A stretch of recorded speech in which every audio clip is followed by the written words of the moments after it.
Good morning, सुप्रभात। उत्कर्ष अकादमी की online classes पे आपका स्वागत। हम लोग आज भारत सरकार की जो शासन व्यवस्था का जो स्वरूप है, यानी कि structure of government of India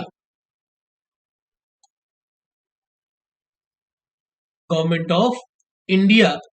हम लोग डिस्कस करेंगे कि भारत के शासन का जो स्वरूप है वो कैसा है, हेड कौन है, किस तरीके से ये शासन होता है, इसके ऑर्गन्स क्या क्या है, इस शासन के अंग क्या क्या हैं, जिनसे मिलकर के ये शासन व्यवस्था मेंटेन होती है, उस पर हम लोग बात करेंगे।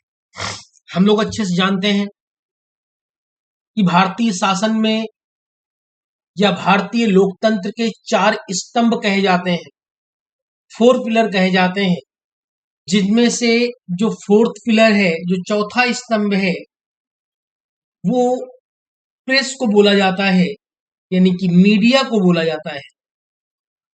जो आपका 4th स्तंभ है, जो चौथा स्तंभ है, इसे मीडिया को बोला जाता है। और जो हम लोग डिस्कस करने चल रहे हैं वो 3 लेयर सिस्टम की बात कर रहे हैं, 3 पिलर सिस्टम की बात कर रहे हैं, हम लोग उसको डिस्कस कर रहे हैं।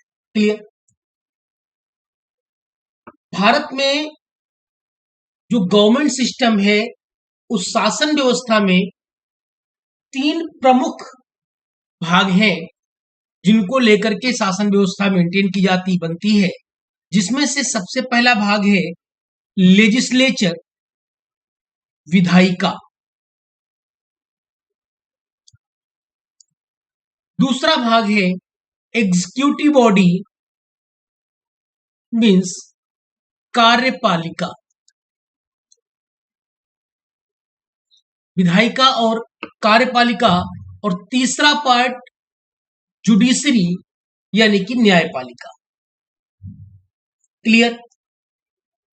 ये न्यायपालिका है। तो विधायिका, कार्यपालिका और न्यायपालिका 3 पार्ट होते हैं। जो मेन होता है, इन सबको जो हेड करता है, या डायरेक्ट या इनडायरेक्ट रूप से सारे के सारे जिससे जुड़े होते हैं, वो होता है प्रेसिडेंट, राष्ट्रपति। राष्ट्रपति भारत का प्रथम नागरिक होता है। भारत की एक तरीके से बात करें अगर, कार्यपालिका का मुखिया होता है।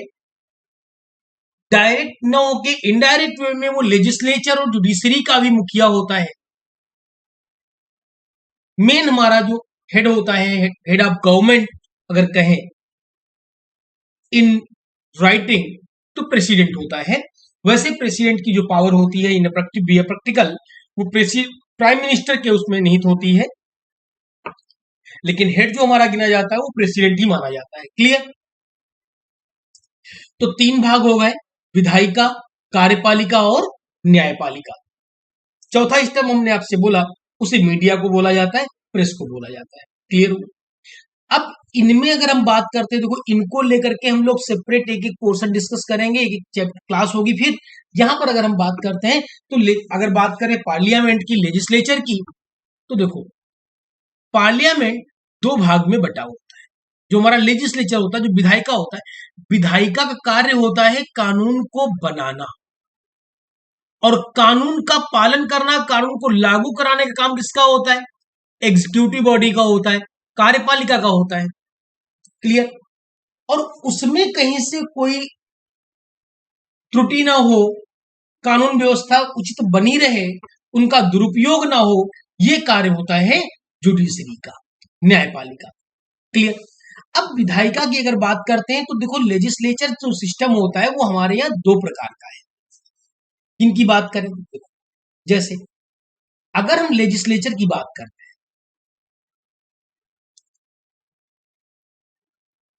अगर हम लेजिस्लेचर की बात करते हैं तो 2 तरीके की विधायिका हमारे साथ काम करती है। एक सेंट्रल लेवल पर, केंद्र, और दूसरा स्टेट, यानी कि राज्य लेवल। यहां पर संसद होती है, पार्लियामेंट होती है, और यहां होता है आपका विधानमंडल। ये विधानमंडल होता है और वो पार्लियामेंट होती, संसद होती है। क्लियर। अब अगर यहां पर बात करते हैं संसद में दो पार्ट हो जाते हैं। एक हो जाता है आपका लोकसभा, हाउस ऑफ पीपल्स, और राज्यसभा। ये होती काउंसिल ऑफ स्टेट। क्लियर। विधानमंडल की बात करें तो यहां दो पार्ट होते हैं। एक होता है आपका विधानसभा, जो सभी राज्यों के लिए कंपलसरी है, और दूसरा होता है विधान परिषद, जो ऑप्शनल है, कुछ राज्यों में है और कुछ में नहीं भी। 7 राज्य ऐसे हैं जहां पर विधान परिषद है और कुछ में विधान परिषद नहीं है। क्लियर। तो ये लोकसभा जो पार्लियामेंट है, संसद केंद्र में है, और स्टेट में वो विधानमंडल का पोर्शन शुरू हो जाता है। तो हम बात करते हैं यहां पर केंद्र पर, पार्लियामेंट पर। तो पार्लियामेंट में काउंसिल ऑफ स्टेट अर्थात राज्यसभा, या इसके लिए एक शब्द बोलते हैं उच्च सदन। याद रखना, क्वेश्चन इन्हीं पॉइंटों से बनते हैं। उच्च सदन, upper house council of state होता है, राज्यसभा होता है। हाउस ऑफ पीपल यानी कि लोकसभा, या फिर हम इसको बोलते हैं निम्न सदन। इनके जो सदस्य होते हैं उनको बोला जाता है member of parliament, member of parliament. और ये राज्यसभा के सदस्य कहलाते हैं, member of council of state और member of house of peoples. Clear. जो काउंसिल ऑफ स्टेट है, उच्च सदन है, इसका अगर टर्म पूछा जाता है, कार्यकाल पूछा जाता है, तो ये अनिश्चितकालीन होती है। इनके सदस्यों का कार्यकाल होता है, परंतु यह अनिश्चितकालीन होती है। और इनके सदस्य की अगर बात करें, इनके मेंबर्स की अगर बात करें, तो वो 6 वर्ष के लिए होते हैं। क्लियर। हर 2 साल बाद 1/3 मेंबर रिटायर होता है। अब अगर लोकसभा की बात करते हैं तो इसका टर्म होता है 5 वर्ष। 5 वर्ष के लिए होती, या फिर अर्लियर डिसॉल्व हो जाए, 5 वर्ष के पहले भंग हो जाए लोकसभा, या फिर 5 साल के लिए। हाँ, 5वीं लोकसभा ऐसी थी जो 5 वर्ष के बाद भी कैरी ऑन रही थी, 5वीं लोकसभा। अब अगर हम पढ़ते हैं प्लानिंग में, तो प्लानिंग में हम ये पढ़ते हैं कि 5th 5 ईयर प्लान एक ऐसा था जो अपने 5 ईयर पूरे नहीं कर पाया था। वो 5 वर्ष में 1 वर्ष पहले ही एबॉलिश हो गई थी, खत्म हो गई थी, डिसमिस हो गई थी। लेकिन अगर हम बात करते हैं लोकसभा की, तो 5वीं लोकसभा एक ऐसी लोकसभा है जो 5 वर्ष पूरे होने के बाद भी कैरी ऑन रही थी। क्लियर। इंदिरा गांधी के समय। तो लेकिन लोकसभा क्या होता है, इसका एक टर्म होता है 5 ईयर, और या इसके पहले वो समाप्त हो जाती है। जबकि राज्यसभा अनिश्चितकालीन होती है, लेकिन इनके सदस्यों का जो कार्यकाल होता है वो 6 वर्ष का होता है। अब अगर बात करते हैं कि काउंसिल ऑफ स्टेट में कितने मेंबर होते हैं और थ्रू आउट कंप्लीट कितने मेंबर होंगे हमारे, देखते हैं। तो राज्यसभा में जो टोटल मेंबर होते हैं, जो सदस्यों की संख्या होती है, वो होती है 250, 250। इनमें से 238 member representative of state and union territories, यानी राज्य और केंद्र शासित प्रदेशों का प्रतिनिधित्व करते हैं। काउंसिल ऑफ स्टेट में 238 सदस्य, 238 member representative of states and union territories, and 12 number of members, यानी 12 नंबर ऑफ मेंबर्स या 12 सदस्य नॉमिनेटेड बाय प्रेसिडेंट। 12 सदस्यों को कौन नॉमिनेट करता है? प्रेसिडेंट नॉमिनेट करता है। अब ये जो 12 सदस्य हैं जो में आपका प्रेसिडेंट नॉमिनेट करता है, इनके लिए एक कंडीशन होती है, कुछ क्षेत्र के होते हैं, आर्ट के होते हैं, साहित्य के होते हैं, जिनसे इनको नॉमिनेट किया जाता है। और ये जो आपके ये जो बॉडी होती है, इस बॉडी को बोलते हैं परमानेंट बॉडी, क्योंकि ये कभी डिसॉल्व नहीं होती। ये परमानेंट बॉडी कहलाती है क्योंकि ये कभी डिसॉल्व नहीं होती है, ये कभी भंग नहीं होती। क्लियर। लोकसभा की बात करें तो देखो लोकसभा में कितने सदस्य होते हैं। लोकसभा के सदस्यों यानी कि नंबर ऑफ पार्लियामेंट जो होते हैं वो होते हैं 552, 552, जिसमें वर्तमान समय में 545 है। कितने? 545, जिसमें से 530 सदस्य स्टेट से चुने जाते हैं,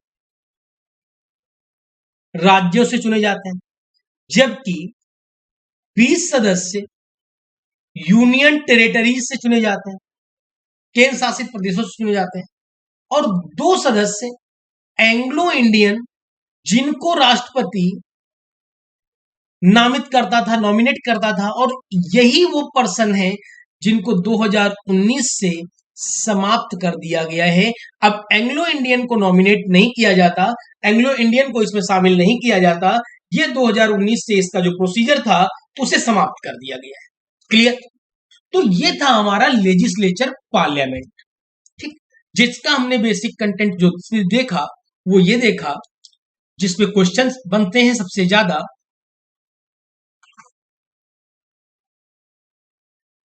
वो आपके हैं। अगर हम लोग बात करते हैं राज्यसभा की, तो राज्यसभा में का कार्यकाल क्या होता है, पहला क्वेश्चन बनता है। तो इसका आंसर होता है अनिश्चितकालीन। राज्यसभा अनिश्चितकालीन।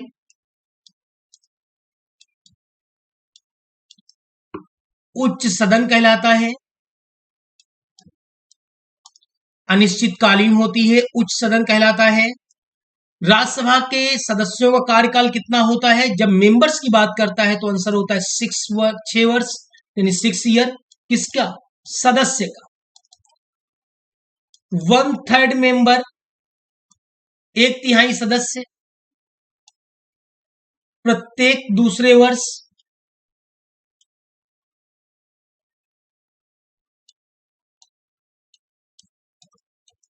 रिटायर होते हैं, सेवानिवृत्त होते हैं। क्लियर। उच्च सदन अनिश्चितकालीन, सदस्य का कार्यकाल 6 वर्ष, 1/3 member after 2 year. Clear.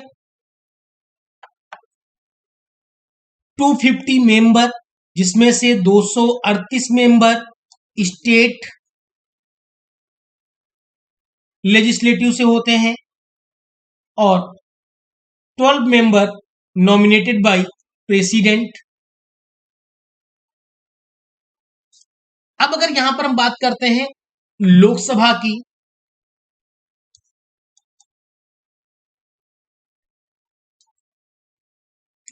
Lok Sabha के कार्यकाल की अगर बात की जाए कि लोकसभा का कार्यकाल क्या होता है, तो लोकसभा का कार्यकाल होता है 5 वर्ष, या इसके पहले डिजॉल्व हो जाए, भंग हो जाए। निम्न सदन बोला जाता है। ये राज्यसभा परमानेंट बॉडी है, पर लोकसभा परमानेंट बॉडी नहीं है। ठीक है। राज्यसभा का जो सभापति होता है, वो होता है आपका उपराष्ट्रपति। लोकसभा स्पीकर। क्लियर। लोकसभा का 5 वर्ष कार्यकाल या पहले समाप्त हो जाए, और इसके साथ साथ सदस्य की अगर बात करें हम लोग, इसमें कितने थे? 552, जिसमें से 2 एंग्लो इंडियन 2019 से क्या कर दिए गए? समाप्त कर दिए गए। तो अगर हम 550 में बात करें तो एट ए टाइम 545, पर 550 में 530 स्टेट से और 20 यूनियन टेरिटरीज। क्लियर। अब एग्जीक्यूटिव बॉडी, अगर हम लोग बात करते हैं कार्यपालिका की। क्लियर। कार्यपालिका की यहां पर बात करते हैं, एग्जीक्यूटिव काउंसिल ऑफ मिनिस्टर्स की बात करते हैं, एग्जीक्यूटिव बॉडी की बात करते हैं।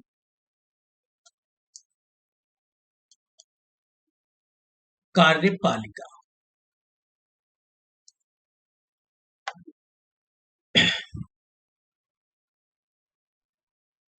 कार्यपालिका के ऑर्गन्स की अगर बात की जाए तो देखो, क्योंकि हम लोग अपने यहाँ जो बात कर रहे हैं, भारत एक राज्यों का संघ है, तो यहां पर अलग अलग बॉडी भी, पावर भी बटी हुई है। केंद्र में अगर हम कार्यपालिका के ऑर्गन्स देखते हैं और राज्य में अगर हम कार्यपालिका के ऑर्गन्स देखते हैं, तो केंद्र में राष्ट्रपति यानी कि प्रेसिडेंट, उपराष्ट्रपति, वाइस प्रेसिडेंट, प्रधानमंत्री, प्राइम मिनिस्टर और मंत्रिपरिषद, मंत्रिपरिषद काउंसिल ऑफ मिनिस्टर्स। क्लियर? मंत्रिपरिषद की अगर बात करें तो ये 3 प्रकार के होते हैं, कैबिनेट, राज्य और उपमंत्री, राज्य मंत्री और उपमंत्री। क्लियर? प्रधानमंत्री के पास एक्चुअल में पावर होती है और कागज पर जो पावर निहित होती है वो सारी की सारी राष्ट्रपति में निहित होती है। ये हमारे केंद्र में। अगर हम राज्य में बात करते हैं, राज्य में राज्यपाल, जैसे केंद्र में राष्ट्रपति वैसे राज्य में राज्यपाल, मुख्यमंत्री और मंत्रिपरिषद। क्लियर? ये राज्य में होते हैं। अब देखो, ये टॉपिक तो हम लोगों ने ब्रीफ के रूप में डिस्कस किए। अगर आगे चल करके जो हम लोग वीडियो डिस्कस करेंगे उसमें इनमें से एक एक टॉपिक पर एक एक क्लास होगी, एक एक चैप्टर के रूप में डिस्कस करेंगे। राष्ट्रपति डिस्कस करेंगे तो सिर्फ राष्ट्रपति डिस्कस करेंगे, प्रधानमंत्री डिस्कस करेंगे, काउंसिल ऑफ मिनिस्टर डिस्कस करेंगे, राज्यपाल डिस्कस करेंगे, वो अलग अलग सेक्शन पे डिस्कस करेंगे। अब अगर हम लोग बात करते हैं तीसरे भाग की, जुडिशरी। जुडिशरी सिस्टम जो हमारा न्यायपालिका है, जो हमारा जुडिशियल सिस्टम, न्यायपालिका एक एकीकृत स्वरूप में कार्य करता है, एक स्ट्रक्चर के रूप में कार्य करता है। वो एक साथ जुड़ा होता है, सबसे अलग अलग नहीं होता कि केंद्र से अलग और राज्य से अलग होता है। एक हिरार्की सिस्टम बना हुआ है, supreme court, high court, lower court यानी कि डिस्ट्रिक्ट कोर्ट, जिसको सेशन कोर्ट, सिविल कोर्ट में करते हैं। अब अगर इनके स्ट्रक्चर की बात करें तो ये पिरामिडाकार है। यहां पर सुप्रीम कोर्ट होता है, ये पोर्शन हाई कोर्ट का होता है और फिर ये पोर्शन लोअर कोर्ट का होता है। लोअर कोर्ट यानी डिस्ट्रिक्ट कोर्ट, जैसा आप नाम से देख रहे हैं, डिस्ट्रिक्ट स्तर पे होता है, जिला स्तर पे होता है। हाई कोर्ट की अगर बात करें तो हाई कोर्ट आपका राज्य स्तर पे होता है और सुप्रीम कोर्ट की बात करें तो वो आपका एक सेंट्रल लेवल पर होता है, केंद्र स्तर पर होता है। क्लियर? वही आकार आपका ये क्या बन जाता है, पिरामिडाकार बन जाता है। क्लियर? एकीकृत स्ट्रक्चर। न्यायपालिका का जो प्रमुख होता है वो भारत का मुख्य न्यायाधीश होता है।